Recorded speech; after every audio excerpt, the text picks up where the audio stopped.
guys, welcome back to another video. Now I know I've been promising to do some of these sit down, well, stand up videos, just sharing information to you guys, and I'm finally getting around to fulfilling that promise. So let's jump right into the video. Take charge, no one can compete. I just do what comes natural. Before I go any further, if you're new to the channel, I am Shanice. Welcome to Shanice the Vibe. If you are a returning subscriber, welcome back. And also, if you haven't already subscribed, go right ahead and click that subscription button. Also, like this video and share it with a friend that you know will appreciate this kind of content, and I'll definitely have more of this kind of thing coming your way, so get on board. Join the Vibe Squad, okay? We're a family over here. So I thought it would be fitting to do this one.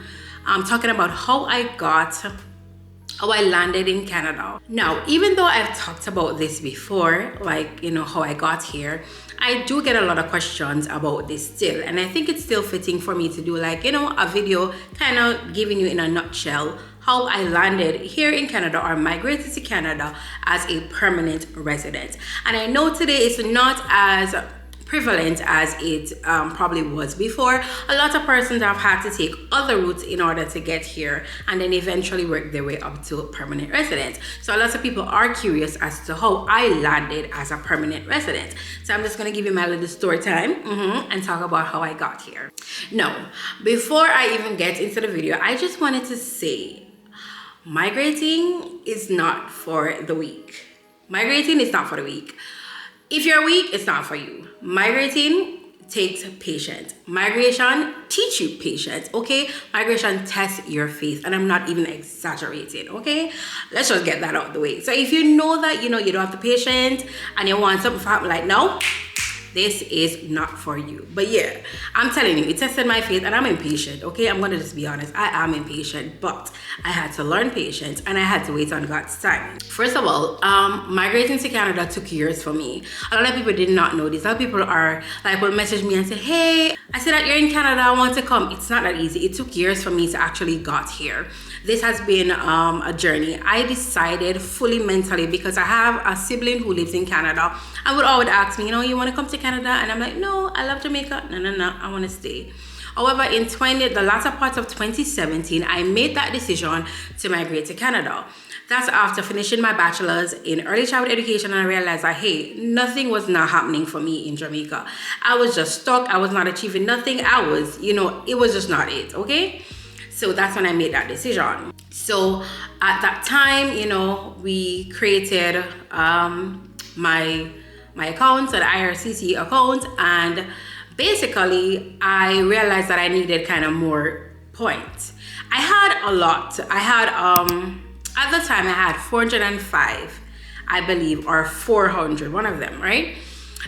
So we decided that, hey, it would be a good thing to do the IELTS test. That's the English exam that you have to do.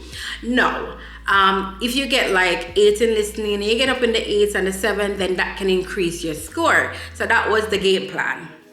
So of course, I booked my test back in Jamaica, and I decided that, hey, I did it at the University of the West Indies to increase my score. However, it's very important that you get 8 in listening, because that gives you a lot of points. Let's just say, when I did it in Jamaica, I did not get 8 in listening. I think I got like 7 or 7.5. Now, mark you, anything in 7, 6.5, 7, 8, 9, whatever, those are good marks, okay? But you just have to get them. You have to get 7, you have to just get them up in there in order for it to affect your score significantly. After doing the exam and realizing that, hey, I didn't get the 8 in listening, and so I now had 405 points. Not much, you know what I mean? At this point now, we realized that things started to get very competitive where IRCC is concerned. So the cutoff scores are starting to get really, really crazy. So they starts to get higher and higher, and it's becoming more competitive. So we're like, oh my God. I was kind of very distraught, and we're like, okay, we're gonna figure it out. I made a decision to apply for my visitor's visa for Canada. Now, I'd applied for my visitor's visa for Canada maybe like a year and a half before, me and my son, and they rejected me. But given that I now made the decision to migrate there, I wanted to kind of see what the country was like and all of that. So I applied by myself in 2018 because I'm like, okay, since I'm not getting, and also because it was hard for you to get a date for the IELTS exam in Jamaica. They were kind of not very available. However, in Canada, you can be a visitor and do it, and it's always readily available. So we were all like, okay, that would be a good thing for me to visit, see the country, and do over the test there. I wouldn't have to be waiting for months for another date to be available in Jamaica. So I applied for the visitor's visa in the latter part of 2018. Now, I got the visitor's visa and I decided that I was gonna go and visit. I think I got the visa in maybe February of that year, of 2019, I believe. I don't remember. Don't quote me. Anyways, I booked my ticket for March 2019 to go to Canada. To be honest, the aim was to go to Canada and we would do the IELTS test and my score would be increased and I would just start the process there, do an extension, and then when everything was finalized, I would, come collect my son, right? Now, even though if you're not new, if you're a subscriber, you know that I have a son and I'm married. But at this time, my son was the only person on my application. So anyways, so I went there. That was a plan. We had a game plan, okay? We had a game plan. But baby, God said, or whatever, the delays started. So I did the test, still, I got the 8, but still, it's so competitive, it doesn't even matter anyways. So I was doing different things. I was studying. I was just trying different routes, and nothing was not hitting. I got so frustrated. I got so disappointed. I got so distraught. I was just a total mess mentally because now I'm like, I finally want this thing, and it's just not materializing. When we get impatient, and we were exploring different avenues. I did not want to go to school, so I was not. That was the last resort for me. I had just finished my bachelor's in 2017, and I was doing that part-time for 5 years. Honestly, I was just not in a frame of mind where I felt like I wanted to jump back into school again. I'd had mentally I was just so burnt out, and I was like, okay, if I do have to do it, it has to be the last resort, right? Remember, everybody have a path that they want to take for themselves. I just did not want to do that. I was so adamant that I have to find another way. I had to find another path because I do not want to go to school. Anyways, as I said, everything we tried was just not happening.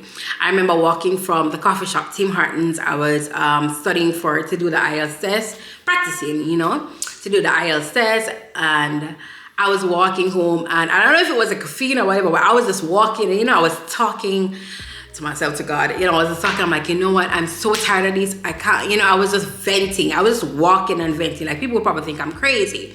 I was just so over everything. In the midst of that though, I'm talking to myself, but I started to feel like, that myself was talking about, I don't want to get crazy, you know what I mean? But anyways, I started to just say, you know what? I'm done with this. I'm just going to let go and let God. I'm just going to let go. I'm going to stop doing this. I'm just going to enjoy my vacation, go back to Jamaica, and whatever happened. Because honestly, I'm done. I'm like, you know what, God? I tapped out.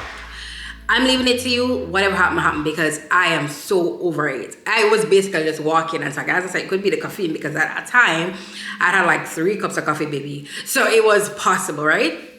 Anyways, I basically tried to do that. Enjoy the rest of my stay. I stayed for like 5 months and something, and then I went back home. When going back home, I had gotten, someone could talk, you go foreign and you want to, you abroad, you want to bring back something for certain people. I think I had like a handful of people that I brought stuff for. Now, one of those persons was my sibling, one of my sisters on my father's side. Now, I'd previously mentioned to her about my intentions of migrating to Canada. So I brought something for her, and I called her and I'm like, hey, I brought something for you. Whenever you can swing by for it, come by for it, whatever. So she, got the time and came by to collect the thing that I brought for her. Then she said to me, by the way, so I barely told anybody about my intentions, right? Probably a handful of people, like my immediate family, she knew, and maybe like 2 of my close friends, right? But at this time, I wish I never told anybody because I was just so over it. I'm like, I don't want anybody to even ask me about this. So when she said to me, hey, how's the Canada thing going? I'm like, oh, Jesus Christ, like really no. That's how mentally, that's where I was mentally. So I was saying, sorry, girl, honestly, I don't even know. I don't want to talk about it. Before I got to that, before I left, oh my God, I'm just telling the story. Okay, so let's go back a little bit. Before I came back to Jamaica, right, I had met this lady, right, while I was there in Canada. When they were walking, and she was on the verge of getting her permanent residence. So when they were walking, she was saying she think when she gets to her permanent residency, she's going to go to another province. And she said maybe Nova Scotia or Saskatchewan. Now, I'm like, no. If you're on the channel, I have a speech problem. So I'm like, Saskatchewan, who? Because I was like, okay, that I've never heard that province before. And she was saying, yeah, they're very cheap, housing is cheap, and it's easier to live there, whatever, and she's thinking of going there. So at that time I was walking home, because when I was in Toronto, I'm always exploring. I'm always walking, I'm always just going places, right? So I was like walking one day, I'm like, like it kept singing in my ears, Saskatchewan. I'm like, So like I was walking now, and I was just there. I talk to myself a lot, okay? Don't judge me. And then it's like this voice was saying in my head that maybe that's what you need. Maybe you need to go somewhere far. Maybe you need a change, go somewhere far, step into the real unknown, everything. I'm like, So at the time now, I was saying to my sister in Toronto, and I went home and I said to her, hey, because I went on my phone to find out if you could, like on your IRCC profile, if you could have multiple province. Because we were also hoping that, because sometimes based on the demands, they will pick you out of the pool and give you a nomination, right? So we were very positive about everything. So I'm like, hey, so I'm doing some research and I realized that we can have a multiple province attached to our profile. So that means multiple provinces can pick you out of the pool if they need your knock or profession, right? So she was like, oh, yeah, you can do it, whatever. And I'm like, okay, hey, can we do that? So, I added Alberta, I added Saskatchewan, and any other one that I could add. Because I was like, listen, we are going to get this, right? In doing that, I realized that Saskatchewan had a nomination program. So my sister and I, we went on the computer and we created the profile of interest on their thing. Now, you need to get 60 out of 100 in order to be qualified to even receive a nomination. When all of my information was put in, I only had 56. So I was like, darn it. I'm like, you know what? Like, I was just over it all over again. You know what I mean? Because, that was like a light at the end of the tunnel for me. But in doing it, I'm like, oh my God, I don't even reach the cutoff score. Anyways, so I skipped out that part. So going back now to Jamaica. So again, as I said, because of deciding to let it go, and then I decided to do the profile and see that I didn't meet it, I was even double disappointed. So came back to Jamaica now, and as I said, my sister came and she was asking me about how is it going? And I'm like, girl, I don't even want to talk about it. Nothing is working out. And then I mentioned to her, funny enough, I said to her, I was even planning on doing this, going to a different province, this place called Saskatchewan, but I didn't meet the cutoff score. And I said to her, if I had a family member there, I could get some points. And I'm telling you, it's so crazy how God worked, because I was not expecting what came next, okay? So then she said to me, Saskatchewan? And I said, yes. Remember, when I heard Saskatchewan, that was the first time I was hearing that. I'm not expecting nobody in Jamaica to know where the hell Saskatchewan is. So she said to me, I think you have a cousin in Saskatchewan. So, quick backstory. This sister was on my father's side. No, I don't know my father. I didn't grow with him. He wasn't in my life. It was just like, it's around that same time I met my father in person. Before meeting my father, around that same time, before I went to Canada. I met my father since I was an adult in 2018. So I'm telling you, God have a way of just putting the pieces together, because that's when I met my father. Before that, I hadn't seen him since I was 7. So I don't know a lot about that side of the family. I don't know the family. I don't know anything, okay? So when she said that to me, of course, I wouldn't know this person. So I said, okay, you sure? So of course, a little hope now, like bling, I say, all right, okay. So I run on my phone now, quickly, to see, if a cousin could work. Then now it said I needed to have a first cousin. So I said, girl, hurry yourself, because this is saying that I need to have a first cousin. Anyways, she said, no, it's a first cousin. It's your father's sister's son. God. So I was like, okay, can you set the link then? So she said, yeah, man, I have the number. I can set the link. So she set the link, and I got the number or something to that effect, right? Reach out to my cousin who lives in Saskatchewan, and I'm like, the conversation was good, the vibe was good and everything. It was basically like we knew each other a long time. We kind of clicked, whatever. And then I'm like, okay, this is really why I wanted to get in contact with you. And I'm like telling him that, hey, there's a nomination program, and if I have a family member, it can give me 20 points. Now, when most people abroad, Jamaica, and I ask them about something, first thing them think about money. So he wasn't thinking about that, but before I could even come in the thought, I'm like, oh, you don't have to worry about any money. I already have my money for the process already in my account. Everything is monetary wise, everything is sorted out. I don't need any financial assistance. I just need your document. Anyways, he was cool about it. He was ready to do it and everything. I'm like, okay, thank you, God. So that was 2019. So when he decided to do that now, at the time, my sister in Toronto was visiting Jamaica because she came back down with me. I'm like, girl, he said I can add him, so let's update the profile. Boom. So we went in the profile and we updated the profile. Now, let me show you how God works. Exactly 1 week after updating my profile, I got an invitation to apply for the nomination. Just like that, 1 week. Like we did it, we updated the profile this Wednesday, next Wednesday. That was them asking me to apply for the nomination. God. However, so anyways, we started to gather all the documents together, asking for everything, all of that, all right? And we happened to submit November 17, 2019, right? So I'm like, okay, I submitted everything, waiting on them now. And usually this process takes anywhere from a couple weeks to 6 months. I think like in December, they asked me for additional documents, right? So one of the things that they had a problem with, I was like, okay, we have to prove the relation properly. But I think because his mother and my father, they have the same father, but the document wasn't showing the relation. So we needed something else to make the connection to, solidify that, yeah, we are cousins. So I had to go back and ask, and they gave me up suggestions of things that we can present. And one of them was the marriage certificate, which her father would be on. And my father's birth certificate would show that father too. A little backtrack. When all of that came into place in that short period of time, I had to reach out to my father and ask him to come to Kingston and put his name on my birth certificate, because he was not on it. So it's a good thing I had met my father in person the year before, because I would not know how to do that.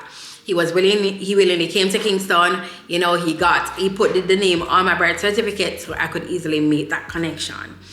Anyways, when they asked for these documents, I also, my cousin reached out to his mom and we got the marriage certificate. And we presented it, and I even added other things too, just, to solidify everything. Because they will give you like 5 different things that you can add to me. I think I added that and something else, right? Anyways, that was December. I think they also asked me back for proof of funds, a new bank statement too. Then they asked me back again, I think in January. So they asked me again for another bank statement. And then they asked me a third time. They asked me 3 times for additional documents. And 3 of those times, or 2, it was a bank statement. So another little backstory. So I had the money for this process in a joint account, right? However, I was not aware that someone on that account decided to move money and put it back in. So I learned that late, and they're very strict about the money. Anyways, so when they asked me for that, it was like April, and I'm like, okay. I'm like, no man, they asked me for three additional documents. They must be processing my thing. Also, I was in a lot of Facebook group. When I say a lot, I'm not even exaggerating. I was in a lot of group about Saskatchewan nomination program, and I hear people talking about having a license. So I was wondering if I needed a license for my profession. I said to my sister in Toronto, I said, hey, I've been seeing a lot of this. And she's saying, I don't think so. Anyways, long story start, April come, this is the 6th month. I'm like, what is happening? Boom, the latter part of April, I got a rejection. Rejected in my face. Okay, I was a mess mentally, because I'm like, wait, what? Let me go through all of this to come back to this. But anyways, I think I went through a whole mental, I don't know, right? I was going through it. Anyways, funny enough, in the midst of going through that mentally, I said it, I was like, but wait, girl, if you do this again, you're not starting from scratch. You have all the knowledge and everything. So boom. All right. So I said, you know what? Fine. I shake it off. Next day, I was calling Saskatchewan nomination because I needed to create a new profile now. But in order to do that, I need them to remove my passport because it won't allow me to create a new one, right? So I call him, I say, hey, I got a guy say, hey, I got rejected yesterday. I want to create a new profile so that I can do this again. And he's like, okay, I can do that for you. Erase my passport, and I was able to do it again. Okay, girl, do not play. Why I got rejected? Because one, I needed to have a early childhood teaching license, which I didn't know. Two, because the money was not maintained in their account 3 months before I got that invitation to apply for my nomination. They don't play, okay? So because that money was moved, that interrupted things. 2 reasons why I got rejected. Anyways, so I got my profile back up, and then now I also had to for the license now. I had to go online, download the form. I needed to get a transcript from my college to send to them. I needed to apply for a different West report to send to them. At this time it was COVID, so everything is done online. I had to apply for the transcript online. I had to go to the banks, and if you were in Jamaica, those lines were long. And I was just on the go getting things like this, because I said, look here, I go get these. So this is going to be mine. Anyways, got everything sorted out, got my profile back up, everything. Never ended up fully completed the process to apply for the license until the first week of May. Anyways, after that, it was just a waiting game. One, COVID hit. They were cutting down draws and invitation for nomination. They were not picking mine up because of school. Of course, schools were closed. They ain't want no teacher, okay? Because schools are closed. So I was just there. I didn't hear anything back about the license. I was just a mess again, mentally.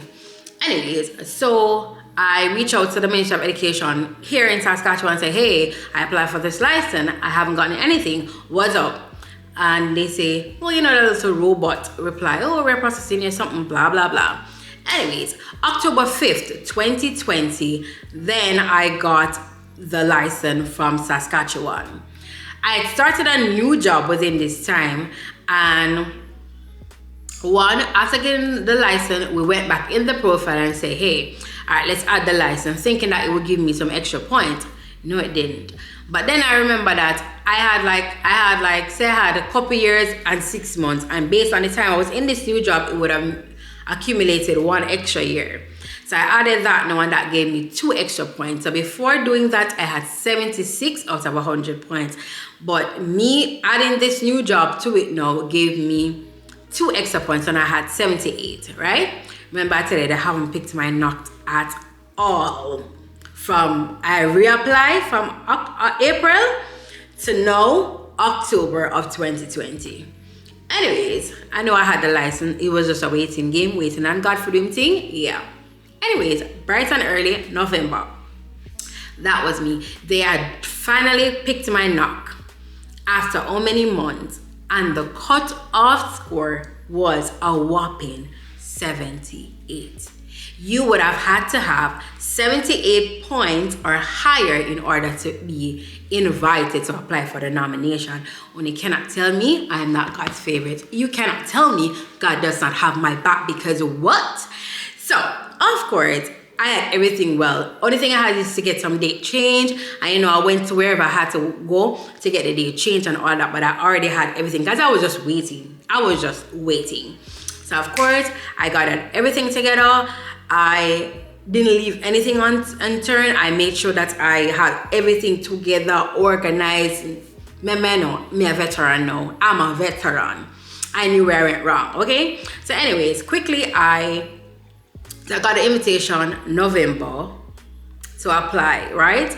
And I gathered everything by that time in November, and I applied the 30th of November 2020.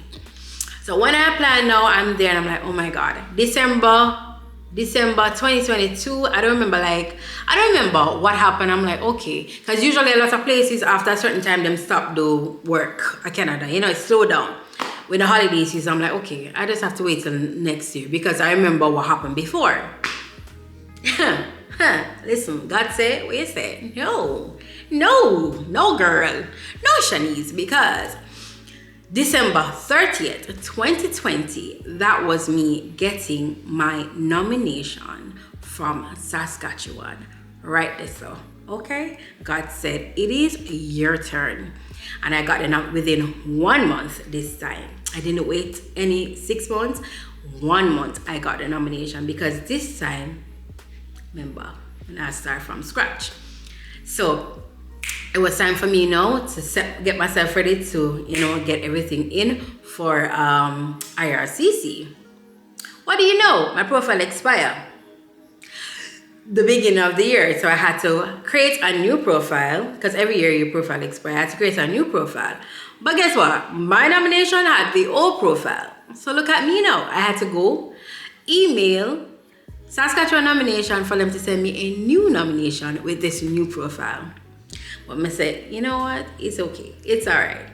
Because I knew having this nomination, I had 900 and something points. No, I believe 998 points. Like, I had to get selected. It was like a done deal. You know what I mean? That's what I was thinking. So I'm like, you know what? It's just a little delayed. That's fine. So I did everything in February. I gathered everything together, and I submitted my application for permanent residence. Remember, COVID was doing her thing. Or him thing, okay? So there comes another drama. Delay after delay after delay, because COVID was doing its thing. It was slowing up all the process. Canada was closing their borders. I was depressed. I was stressed. I was everything. I said, God, why are you beating me like this? What lesson is this for me to learn? Because I had it. Anyways, nothing. The only thing in March, I got that, my medical was passed. That is it. I'm like, what is this? And I submitted everything up front. Nothing else. Ghost mode. Nothing. Just me and God talking, depression, COVID, locking up in my house. And I was like, what is this? Anyways, it was now 2021. No, that was 2021. All of 2021 finished. 2022 started. Still nothing. Nada. Nil. Niche. And I said, what is this? So I'm like, you know what? Fine. I was engaged from 2019, and I was led to believe that I could not add my spouse to the application, right? So I'm like, okay, let me just wait until all of this is sorted out. I will just get my permanent residency, and then I will sponsor my husband and get him up. 2022 starts. I'm like, you know what? I started 2022 with a different kind of mindset. I'm like, you know what? Forget Canada. You do you and I'll do me. I'm like, I'm just gonna live my life. I'm gonna get married. I'm gonna start up myself. I just got up and I had this urge.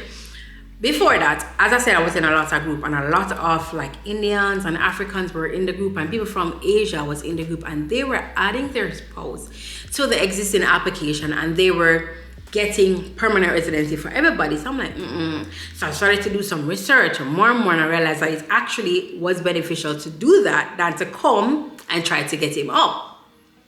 So as I said, me and God always at work. So I went to bed one day and I just got up and I had this urge to move on in my life, to get married and to add my spouse to my application. Okay, so I did just that. I said, hey babe, let's not put off the wedding anymore. Let's get married and I'm just gonna add you. So of course, I just got married. I got married, and when I got married and I came home from my honeymoon the Monday, I emailed IRCC and said, hey, I got married. My status has changed. I got married and I will be adding my spouse to the application. That was the last week of April. And let me tell you something. It says May 3rd, that was IRCC sending me my passport request. No, the only thing I'm thinking, when I decided to get married in April, you know what came before all of this? They extended my medical. I'm like, oh, that's good. I'm like, you know what? I'm not even gonna let you guys boost me up to think that, hey, something is coming, because I've been there before. But anyways, as I said, I just continued doing what I was doing. And May 3rd, that was them. Sending my passport request. So of course, I went again and said, hey, I sent you this in April, let you know that I changed my status. I have already prepared everything for my husband, because while I was planning wedding, I was gathering his document too. And I'll be in a position to submit them promptly. Okay, because I was taking charge of me. I said, all right, maybe it's long enough for this. It's my turn now. So of course, I did just that. I submitted everything up front and they asked me for it again and I did it again. And then whatever they asked me for, I submitted for him. No, it was like June and I was getting delayed. So I wrote them a long epistle letter again, because I wrote them one before. That's for another video. And I said, hey, I submitted everything promptly. I did everything so that I would not have to go through this waiting period again. So what's up? And then, you know, ghost mode. Then the 23rd, I believe. I don't remember. I think it's the 23rd or what. Sometime in June, the early parts of June, that was them. Send me the passport request. Just like that. And that's how we got here. Then of course, I submitted the passport, and I think like 2 or 3 weeks, or 2 weeks and some days, we got I think we did DHL. So of course they came and they delivered the passport to us, and I started to plan right away, get everything together to come fly out in July. I wasn't playing. I was tired of waiting. So I got that passport in June, and I'm like, I ain't even staying here no more. I've been dreaming of this moment. I'm coming to this country. So that was it. We started to prepare everything, give away what's supposed to give away, you know, let our landlord know that we're gonna leave, all of those things, all the necessary things, throw away what was supposed to be thrown away, all of that, and get ourselves together. And July 2022, July 23rd, 2022, we were on our way on a plane heading to Canada. We landed in Toronto on the 23rd, 2022. And next morning, we're on our flight from Toronto to Saskatoon on the 24th of July. And we started our journey here as a permanent resident. It has been a very great experience. It has been a very roller coaster experience. It has been a very grateful experience, because I knew it took a lot of work to get to where I'm at today. But you know, I never lost hope. I relied on God, and He did His thing. And we are all here as permanent residents from 2022 until now 2024. So yeah, that's my story. I'm so grateful. I'm so blessed. And if you're on this journey, I just want to say it will happen for you too. You understand? It might feel like it won't, but it will happen for you too. Just keep on having faith and do the work. Do the work. Research. Put in the work. Pray. Believe it will be yours. Okay, remember, Shanice told you that. But anyway, guys, that was basically my story of how I landed here as a permanent resident. I hope you enjoyed this, and I hope it brought some light as to, you know, how I got here. Remember to subscribe to the channel, like the video, and share it with someone you know would appreciate this video or is on a similar journey. In the next video, I will talk about the documents I submitted for this process, because that's another story. Okay, stay tuned for another one. Remember to stay positive. As always, you gain nothing by being negative. Until next time, bye bye. Today's positive vibe quote: you don't always need a plan. Sometimes you just need to put down your phone, breathe, trust, let go, and see what happens. I just do what comes natural. Big 5-star, everything I see. Live life.